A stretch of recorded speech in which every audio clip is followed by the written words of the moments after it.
Week 3 of the November Internationals, and the Northern Hemisphere teams will be looking to restore a bit of pride. My name is Mark, let's talk rugby.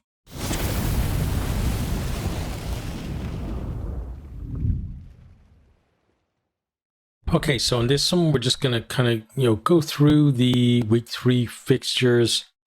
We're not going to spend as much time as we maybe would on individual preview. We're just going to talk a little bit about each of the games and how I think they're going to go, etc.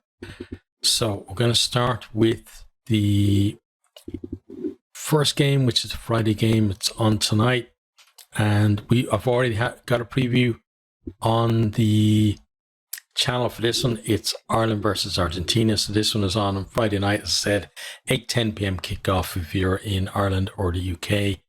And it's an interesting game, honestly, because you got Ireland there, looked very poor against the All Blacks last week. The All Blacks didn't look brilliant, but geez, Ireland looked, very poor, as bad as we've seen them in a long time. Argentina looked absolutely brilliant.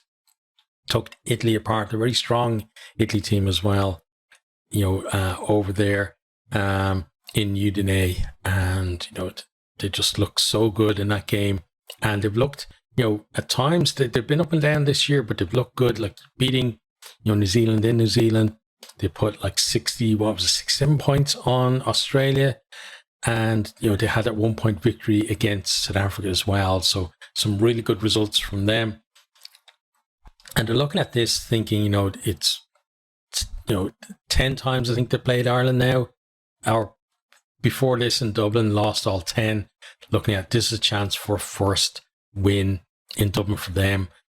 I said in the longer preview that, it seems that outside World Cups, Ireland seem to pretty much win this fixture. Whereas if it's at a World Cup, it's the opposite around. Argentina won 3 of the 4 World Cup meetings between these two. So if they can get a bit of that World Cup, ability to step up, they could cause a bit of a shock. And honestly, Ireland at the moment look very out of sorts. People are saying, oh, maybe it was just a one-off against the All Blacks. I'm not so sure on it, because Ireland had decided to pick pretty much the same team, except that Bunyaki has dropped out and Robbie Henshaw has come in, and then they have a couple of changes on the bench. But and Andy Farrell said, he's given the team a chance to kind of make amends for the All Blacks defeat. But I'm not sure, honestly, that's the right way to go about things. For me, I'd rather see it where if people are underperforming, like we picked the squad for a reason, right? So people were underperforming that game. Why not give the next guy a chance and see how he does? Instead of, doing it this way because the way I'm thinking of it is like that. If you're one of those guys who are in the squad and you were picked in the squad and you're thinking, okay, well, I'm in the squad, so they must think, that I can do a job for them if they put me in. But if you're one of those guys and you're thinking, well, how am I supposed to get a chance in one of these big games? Because if the guys who are there and they perform well, and then they're picked on form, that's fair enough, right? But if the guys who are there and they don't perform and they're still getting picked, well, what does it say about you? And then also, like, you look at the likes of, Nash, who I thought did very well, while Mac Hansen was out. And nothing against Mac Hansen, I think he's a fantastic player. But you look at that situation and the opposite happened, right? Nash was doing well. Mac Hansen is back and available. He's straight back into the team. So how does that make sense? You know what I mean? Like, I'm not sure in terms of it. Honestly, like, again, it could be a blip, and Ireland could go on and win the rest of their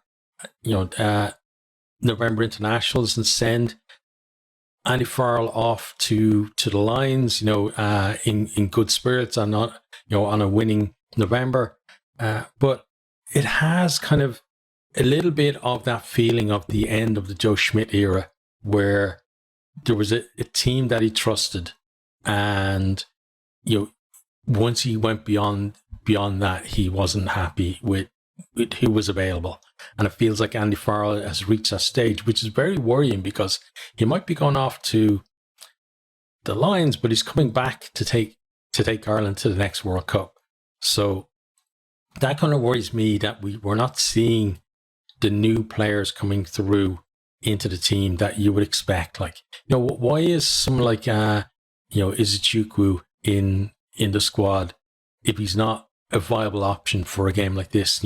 Is he just going to be put on, put into the game against Fiji, or what's the story there? But yeah, so kind of a bit weird, but I talk about a bit more anyway in the longer one, so you can go and watch that. I want to keep this a bit shorter, but I'm already prattling on. But Ireland versus Argentina. I said Ireland very poor last week. Argentina excellent against Italy, and Contepomi going back to Dublin as well. He was such a great player for Leinster, and obviously his misfortune was kind of Ireland's fortune in that him getting injured was the catalyst for Johnny Sexton to suddenly be able to establish himself at Leinster and then eventually Ireland as well. When he was in that kind of middle bit of his career where if Contepomi had been fit and had his been there as number one for a couple of more seasons, then you're thinking Sexton has to go somewhere else maybe to get game time, or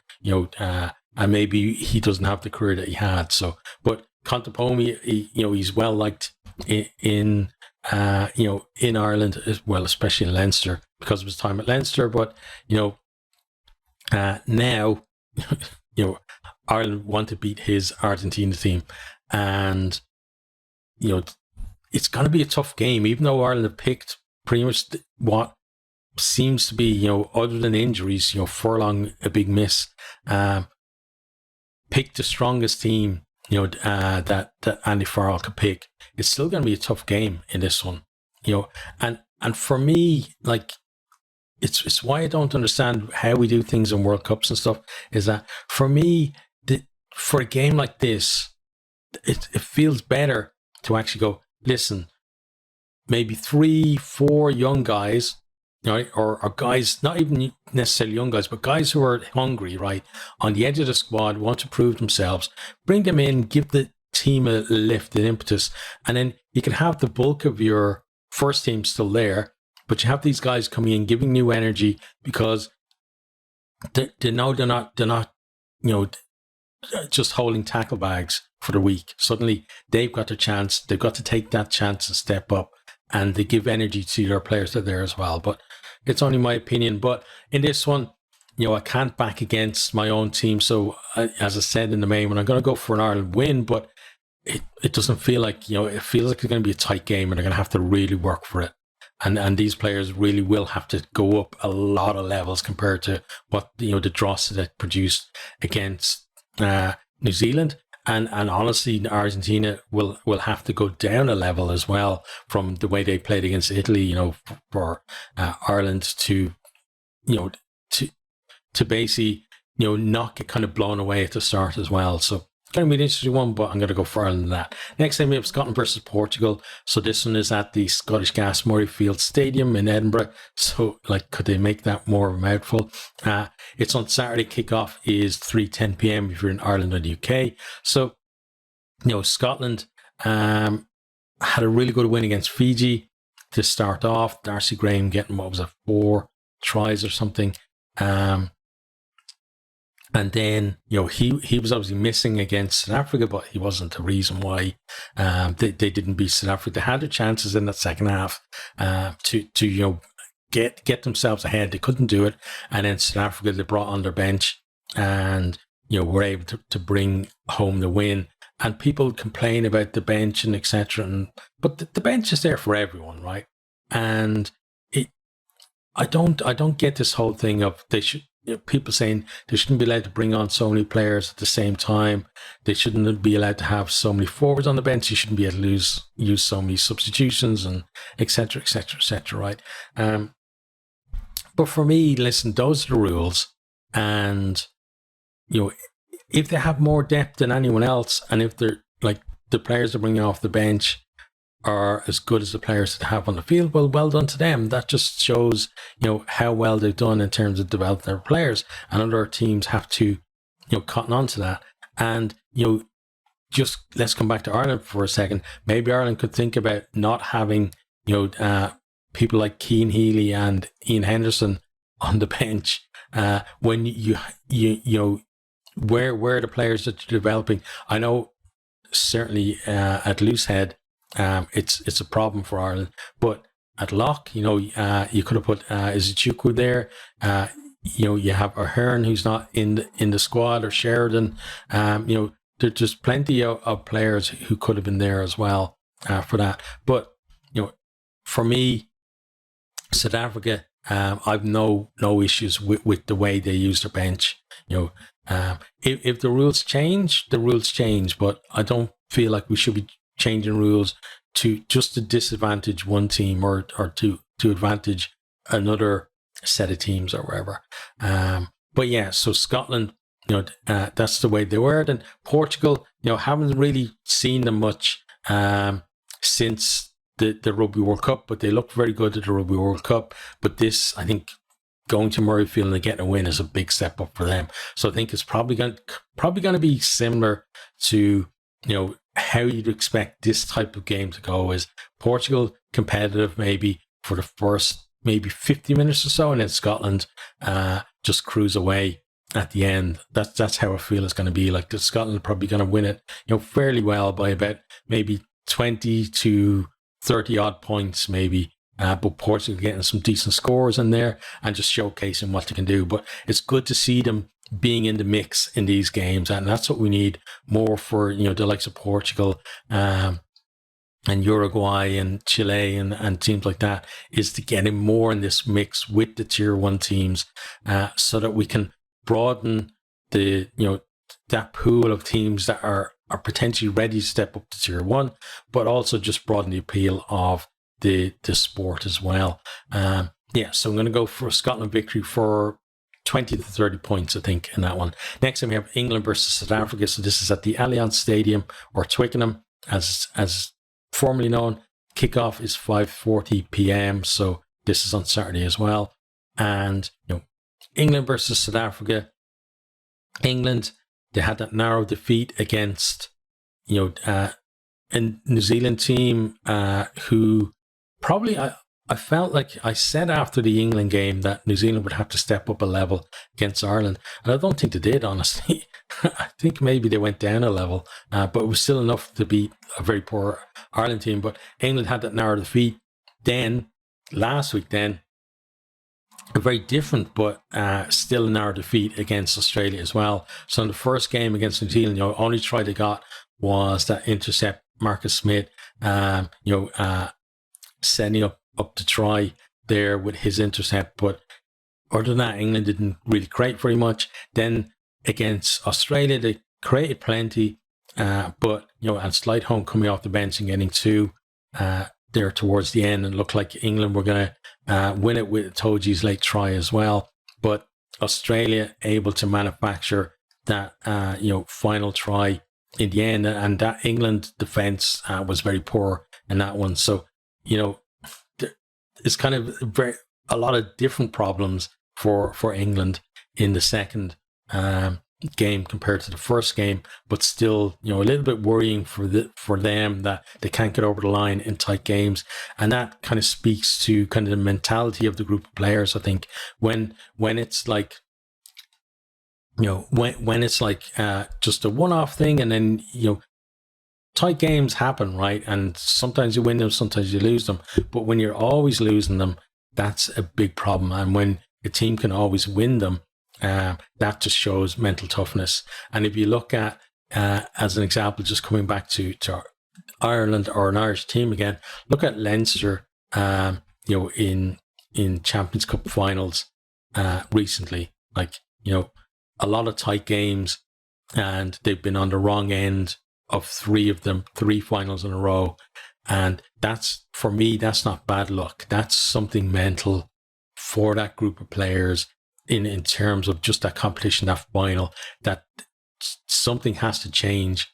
And a lot of the time it's getting over that first time, and then suddenly the mental barrier is gone and the team can go on from there. But for Leinster, for England, No, that's the kind of situation we're in at the moment. Is that these kind of tight games, pressure games, they're not able to close them out.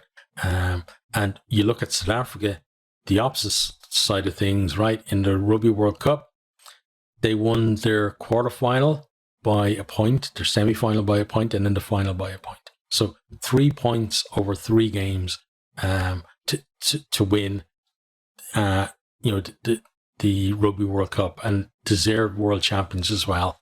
I think they're a fantastic team. I love their URC teams. I love that they're in the URC as well, and they got fantastic players. And a lot of people talk about, all they do is kick the ball, and there's no skill. Look at their outside backs. Like look at their centers even. They do have kind of centers that can bash it up, but they still have good hands as well, good distributors of the ball. You look at players like Willie LaRue, the skills that he has there, and then you look at the options that they have on the wings as well. And then you look at some of the forwards too, like some of the soft hands the forwards have there as well. They're not just a bash it up team, and they're certainly not just a team that kick the leather off the ball either. If you look at the teams that kick a lot, like the teams I think over the last few years that have kicked the most have been Scotland and France. Have kicked the most, kick very well, but they still kick more ball than other teams. And you look at those teams, you don't think that they're boring teams to watch. So I don't accept that that South Africa are like a boring team to just kick the ball, because it's not true. If you look at the stats, it's not true. And if you actually watch the games as well, they score some brilliant tries. So going to be an interesting one there as well. England, although they have been losing these tight games, the only tight game they've won recently has been that one against Ireland, actually, but they haven't kicked on from the Six Nations.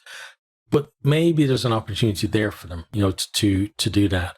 I know Borthwick's coming in, for a lot of criticism in terms of selection, substitutions when he's making them, etc.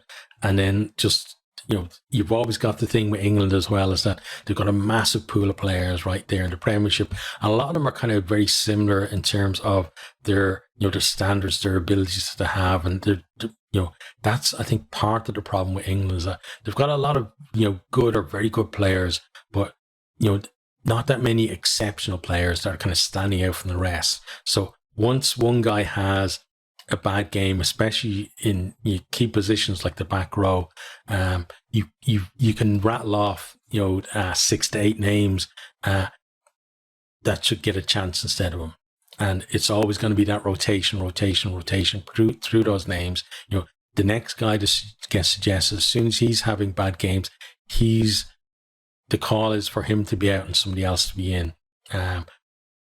But one good thing about this England team is that they're able to lift their game, at least to be competitive against the best teams in the world, even if they're not quite there themselves. We saw it against South Africa in that Rugby World Cup. We saw against New Zealand as well, in their opening November game. Kind of against Australia, it was kind of the opposite, where England were the favourites and didn't quite perform, but still was a close game. So can imagine this being a close game, but I think South Africa, they have to do with that bench, I think, to be able to, unlike maybe New Zealand at the moment and Australia, to be able to ease away. And I think that's what they'll do. I think they'll win by maybe more than a score in the end, and maybe it'll be a score, but it'll be because England scored a try right at the end to make it like a 4-point game or wherever, right? So I'm going to go for South Africa to win by somewhere around kind of 5 to 10 points, I think.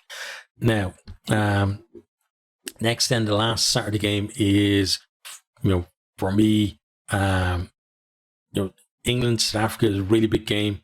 France, New Zealand, another really big game. I think they're the two big games of the weekend in terms of, but when you look at like France and New Zealand, both in the top 4 in the world, and, two fantastic teams, no matter what people say about, New Zealand aren't as good as they used to be.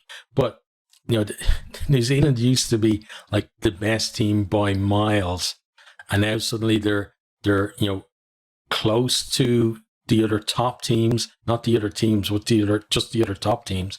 They're coming in for some criticism, but they only need to improve a little bit, and suddenly they're world number one again. And then you're really saying that the team who are potentially world number one are a bad team. Like, what does that say for the rest of the teams then? So this is going to be, I think, a really epic clash. Looking at the French team that they picked, they've got all the big names in there, other than I think Pinot is missing, right, from the wing. I'm just going to have a quick look, and I'm pretty sure I have it here somewhere. Let me just pull it up. You think I'd have this stuff ready, right? But that's not the way. Fortunately, not the way I do it. But yeah, like you got, Gross, Maubaka, Tatafu, Flamand, Miafu, Bonahay, Rumal, Aldrit there in the back row, Dupont and Ramos 9 and 10. BLBRE has been a fantastic player since he's broken into the team. You've got Mabfana and Piku in the midfield. Villiers, not a bad guy to bring in when Pinot is out, and Burros there at fullback as well. So some really talented players in that team. And then you look at the New Zealand team as well. You got Jordan fullback there, absolutely going to score a try in that game. I don't know, like, I'm not a betting person, but if I was a betting person, like, the one bet I'd always make would be, Will Jordan's going to score a try when he plays for the All Blacks. It's like, the odds, there must be odds on at this stage that he's going to do it, because he does it so often. But then you got Sebo Reece on the right wing. You got Ioane and Jordy Barrett in midfield. Fantastic combination there. Caleb Clark there on the left wing. So no Talea in the starting back line. Then you got Bodenbar back at 10. Cam Roygaard beside him. Then the front row, Williams, Taylor, and Lomax have gone really well. Barrett and Vai have done well in the second row as well. And then you got Finau, Savea moved to 7, which is interesting. Then Satiti moving from 6 to 8 as well. So a bit of a change in the back row there, like Finau coming in, and then change the positions for both Savea and Satiti there too. So two fantastic teams, and then they got some really good players coming off the bench for them too. And it feels like it's going to be a close one. And it's one of these ones where, do I go with my head or my heart? Because head is saying New Zealand will probably just about sneak it, because they've been in that kind of, they've had two closest games. They pulled it off against England. It was a little bit more comfortable against Ireland, but they have that in the locker, right? That they're able to do that. Whereas France, they just basically pummeled Japan last time out, so didn't have as much of a test. But I'm going to go with my heart in this one and say France are just going to sneak that one. Okay, on to the Sunday games then. And Sunday games feel like they're like point to prove type games, right? For all the teams involved. So first up, we got Italy versus Georgia. It's at the Stadio Luigi Ferreras in Genoa. It's a 1:40 p.m. kickoff in Ireland, UK, 2:40 local time. And Italy versus Georgia, like you're looking at Italy when Wales weren't the wooden spooners in the Six Nations, like everyone was saying, kick Italy out, give Georgia a chance in the Six Nations, and basically that were people saying, Italy aren't good enough for the Six Nations and Georgia should be given a chance, etc. Right? So there's that kind of tension between these two. Most of the time when they play each other, Italy do win, but Georgia can give them a game. And so Italy, they did make strides in the last Six Nations, but then they've just gotten absolutely pummeled by a fantastic Argentina team. So, and it was a very strong Italy team that they picked as well. You look at the players that they had in there, they had both Canones in there, they had Lamaro, they had Ruzza, then the back line, they got the likes of, Garbisi there, they had Capuozzo, Brex, Menincello, basically all of the frontline players had line in there as well, in that problem right wing position for them. They had Duwani on the left wing, so like in terms of being able to select, having the full deck to select from, they had that, but still got absolutely destroyed, and it felt like almost like the Six Nations hadn't happened for them, and they were just continuing to form from the World Cup where they were really poor.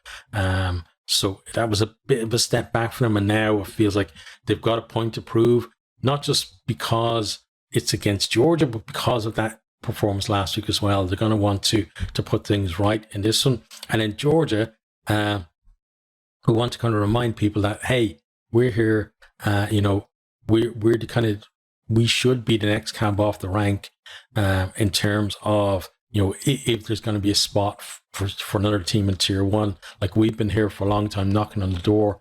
You've let Japan in, and I don't feel like the way that they treat Japan, like just saying, oh yeah, you're tier one, but you're not actually going to be in a tier one competition. Because before they did that, the definition of tier one was basically a team that was in either the Six Nations or the Rugby Championship. That was a tier one team.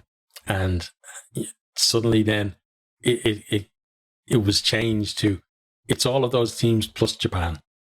We're just going to leave Japan kind of in this limbo, and it really hasn't done anything for Japan in terms of making them a more competitive team. I think they needed to be included in the competition. Obviously, even though they're Northern Hemisphere team, it makes sense that they would be in the Southern Hemisphere competition simply because of time zones. I think because most of the teams, involved in that competition, if you're playing at kind of Japan-friendly times, it's going to be, in New Zealand, in Australia, in Argentina, the TV times for showing the match in Japan are a lot better than playing in Europe, or even like they would be playing in South Africa, but it would be one trip out of the whole tournament. But yes, but for Georgia, like Georgia have been there longer than Japan, kind of saying, listen, we're the next team below though that rank of teams, themselves and Argentina. Argentina obviously got added to the Rugby Championship, but then Georgia, are there and saying, we want to be included as well, and they're going to try and prove it against Italy. But I think, Georgia, and another one of these teams, kind of similar to the way Argentina used to be, where people remember them having a great scrum and putting, the tier one teams under pressure. I remember in the World Cup against Ireland 2007, where they really put Ireland under huge pressure and almost caused an upset there. But like Argentina, they developed the backs as well, so they got some exciting backs in there, and they can play a bit of expansive rugby too. So it's going to be a really interesting game there, I think, between those two. But I think that Italy, they will regroup from that defeat against Argentina, and they will pull off the win in that one. Then the final game of the weekend is Wales versus Australia. This is at the Principality Stadium in Cardiff. Kickoff is 4:10. The final Sunday game, and you look at this, and it's a big game for both of these teams. Wales, they had like that defeat last week against Fiji, and it's now 10 defeats in a row, and they've got Australia this week, and then the final game is going to be against South Africa to end their November games. And if they lose this one, then they're staring into basically 12 defeats in a row. Already they've equaled their worst run of 10 defeats. So if they lose this one, it's going to go to 11. So it's going to be a new record run of defeats. And then you're looking at them, against South Africa. That would be a miracle for them to beat South Africa, honestly. The way they're playing and the way just the whole environment is around them as well. So it feels like a must-win game for them. But then you look at the Australian side of things as well. They've got that win at Twickenham, which, given how they went during the Rugby Championship, conceding 67 points against Argentina, being, very poor. They're not even close to competitive in the Bledisloe in recent years, and not even close to being competitive in the Rugby Championship either. They had that Rugby World Cup, exit and then Eddie Jones, doing all of his shenanigans where he was talking to Japan at the time as well about becoming their coach. And they got Joe Schmidt in, and it's taken time to kind of get the squad the way he wants it, bring in his methods, etc., and start the improvement. We saw that when he came to Ireland as well, when he was with the Ireland team, that it took time to actually for that to bed in. And at the moment, it looks like the England win might be the start of that. But then, can they back it up now and produce against Wales as well?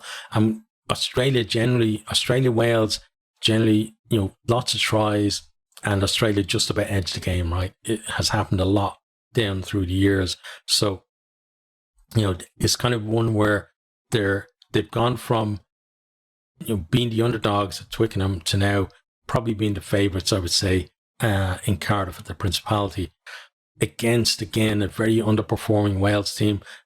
We're beginning to see pressure coming on Gatland.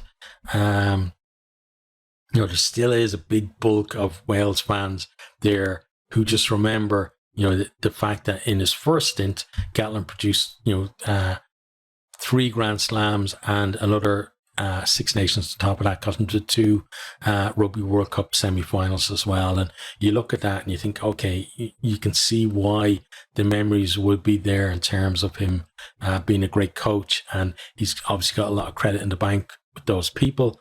But you can see it's being eroded now. The people who were on his side are thinking, because they're thinking, okay, well, something has to change. And you have the argument coming from the other side saying, well, it's not his fault. It's the WRU, it's the URC, it's the regions, it's not working out properly, etc. But, my argument with that, and then they were talking about the cap rule, etc. But my arguments against that would be, well, first of all, when Gatland was there the first time around, the regions were there as well, right? The regions didn't come after Gatland took over, right? The regions were there, and the regions were pretty successful at the time, right? You had Ospreys and Scarlets being really decent teams around that time, and their success fed into Wales' success as well, right? So blaming the regions is, I don't think it's correct. I do think that the WRU aren't supporting the regions properly. I'd certainly agree with that. I don't think they're being funded properly. I don't think they're being given enough clarity, enough enough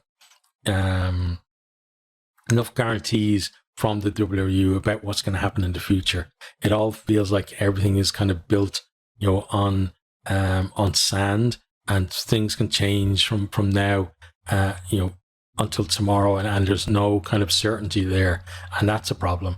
And then also people were talking about, as said, the 25 cap rule, but you have to remember, when it came out first, it was called Gatland's Law or the Gatland Rule or whatever, because he was the one who insisted on it, that he wanted that to come in. And so people kind of have short memories, I think, with stuff like that he was the one that said he didn't want players going off to England or France or wherever to play the rugby. And when you look at it as well, there aren't that many Welsh players who are playing in England or in France that would be that would make this squad better. You may be talking about a couple, right? So it's probably I think for the good of Welsh rugby, it's probably good to have that rule in place to make sure that not too many players are leaving the regions, and therefore they're going to go down even further if that happens. But for me, I just think Gatland had people were, there have been people saying, oh, his win rate wasn't great the first time around Wales. For me, that doesn't matter because he delivered trophies for them, right? And that should be the measure of success, I think, is delivering trophies, whether it's Six Nations or World Cups or whatever, right? He did that, and he brought that good feeling to Welsh rugby. But I always feel like you should never go back. That it never seems to work out when you go back, because you go back and the organization that you think is there has moved on.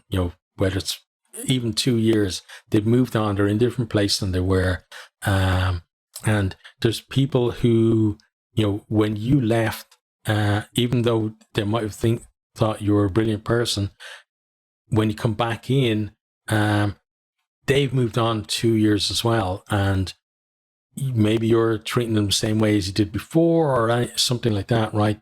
And also new group of players there, and he doesn't have the same the same kind of relationship that he did with the players from the first one as well. So there's so many factors in it that it's very hard to recreate that success, because it's not a case. There's some people say, oh, he was lucky he had all those players, but at the same time, those players are lucky that they had him as the coach at that time as well. It's that marriage of coach, players, the support team that's around them, all the other coaches that are in there as well, like Sean Edwards, etc., that are able to produce that kind of moment in time where a team can be fantastic, right? And so it's not just one element. And now he's gone back and he is just one element, and it's not working out. And I said it before as well, that as an Ireland fan,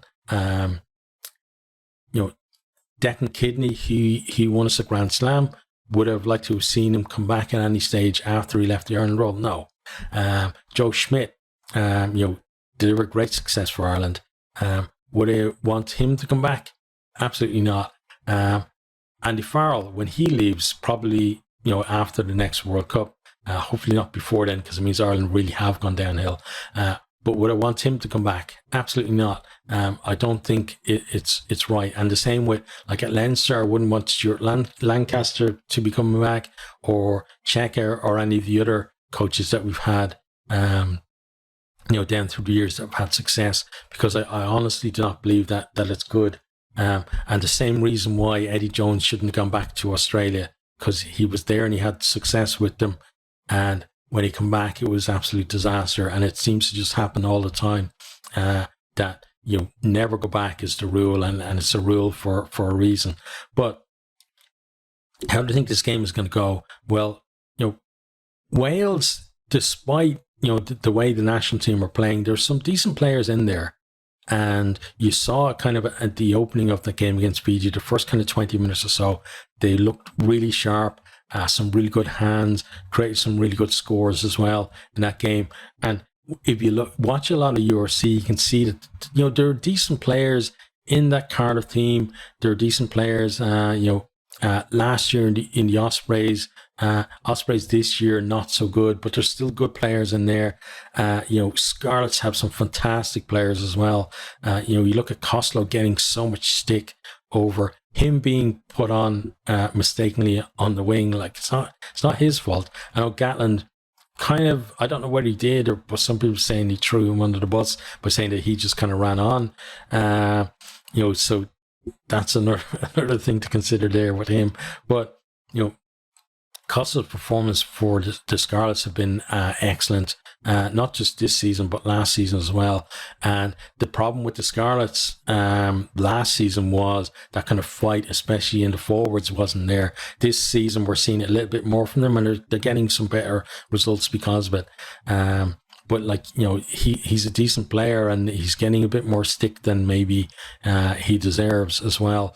And I think a lot of it is coming from fans who only watch the the international, the test matches, and don't watch any URC at all. So they don't really know these players. They only know them from when they pull on the red jersey. And it's very hard to kind of, for a player then to kind of win those fans over, because if something like that happens and then they see other people kind of blaming Costello for it, well, then he's going to get stick from them as well. But then on the Australian side as well, Australia, they've had the problems as well on their side in terms of a lack of talent. They're going, Wales and Australia are very similar in terms of the way rugby has gone in their countries as well. Both feel like that rugby is on the decline in the countries. Australia, they had to cut the Rebels as one of their franchises of Super Rugby there. I think it was last year, right? And in Wales, there's all this debate about, what's the future in Wales? Should they reduce the number of regions? Should they leave the URC and go combine with the English Premiership? And so much flux. And then Australia talking about competing with NRL. And everything seems to be up in the air, and it feels like from both of their unions that a lot of their plans are very short-term based, and they haven't been thinking about the future and how to build pathways to success for the future.